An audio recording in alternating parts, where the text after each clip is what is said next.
What makes people do the things they do? We're going to take a brief look at the architecture and construction of the human brain.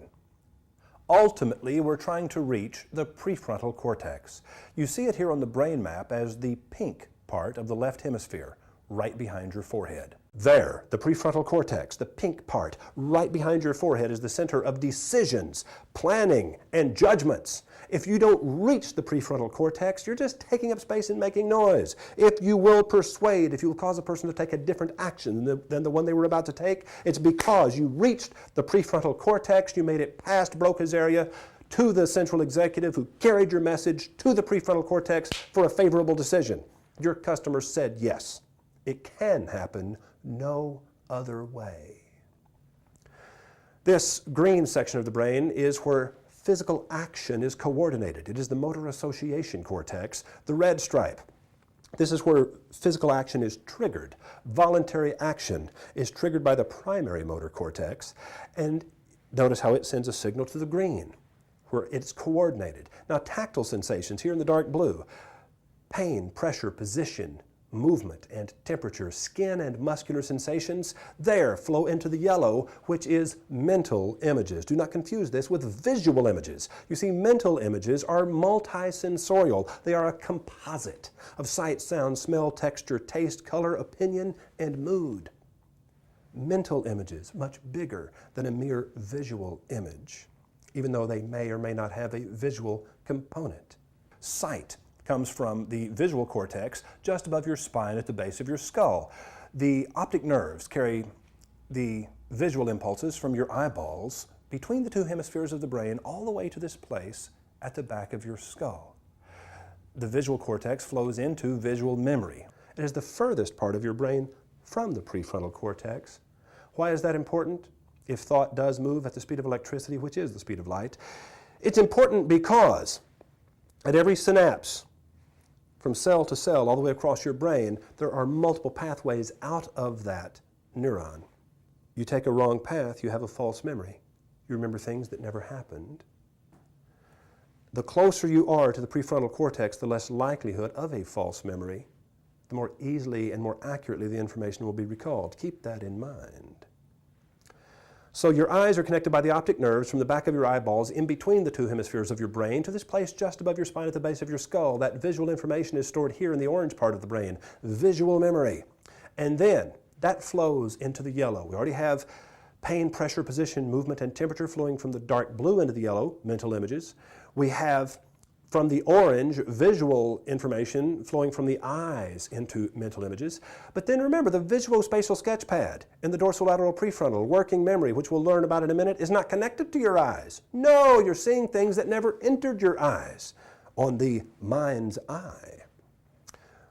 Now, sound is brought into the brain through this little brown spot called the auditory cortex, but it's stored here in the large, huge, massive blue area. Remember I said earlier that Professor Steven Pinker, the chair of the Department of Brain and Cognitive Science at MIT, says the human creature is uniquely gifted, uniquely equipped to attach complex meanings to sounds. This is why you can remember more than 2,000 songs you never intended to learn. We can attach meanings to these things we call words. Complex meanings to thousands of words, and we do it almost effortlessly. This is what separates us neurologically from the animals. They can see further than us, and more clearly they can hear above and below the range of human hearing. They can smell things up to 1 million times greater sensitivity than what we can smell. Beagles and bloodhounds in laboratory tests. But yet they cannot attach that broad range of complex meanings to sounds.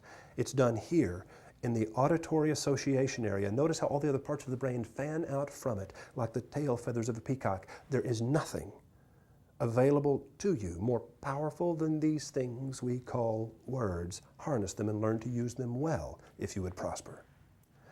Now, we're going to attach these sounds that we call words from this blue part of the brain into the mental images and the visual images to which they are connected in an area known as Wernicke's area. Nouns attached in Wernicke's area. If you have Wernicke's aphasia, which is a condition that has been documented by Dr. Wernicke, 130 years ago, then you can say verbs and you can speak, but you can't remember the names of things. It's called Wernicke's aphasia. It's when that part of the brain has been hindered in some way or damaged.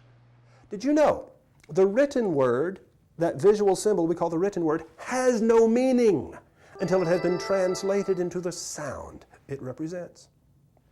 Only the sound has meaning. This is why you've been laying in bed reading a book. You've been scanning the same paragraph over and over and over, and it occurs to you that you have no idea what it says. Why? Because as you are falling asleep, the part of your brain that takes in the visual image, the written word, has become disconnected from the part of your brain that translate those symbols into the sounds they represent. This is why neurologists tell us it takes the average reader approximately 28% longer to understand the written word than to understand the same word when spoken. Human hearing is much faster than the rate of human speaking. This is why I can speak as fast as I am now and you can follow every word, is because you are uniquely gifted to attach complex meanings to sound. That's Wernicke's area. But we are concerned about verbs. Why? Because here in Broca's area, there have always been known two functions of Broca's area. I discovered a third function a few years ago, had the good fortune to publish it a year and a half before it was accidentally discovered to be, in fact, a third function. Now, what were the two functions that we've known for over 100 years? Well, Broca's area, obviously, is this little diving board that is an extension out from auditory memory. There, the black portion connected directly to the auditory cortex. It's plugged into the main juice. It is the part of the brain that coordinates there in the green section, the action part of the brain. It takes these sounds and allows us to coordinate the diaphragm, larynx, lips, and tongue so that we can make these sounds we call words. If the animals had Broca's area, they could talk.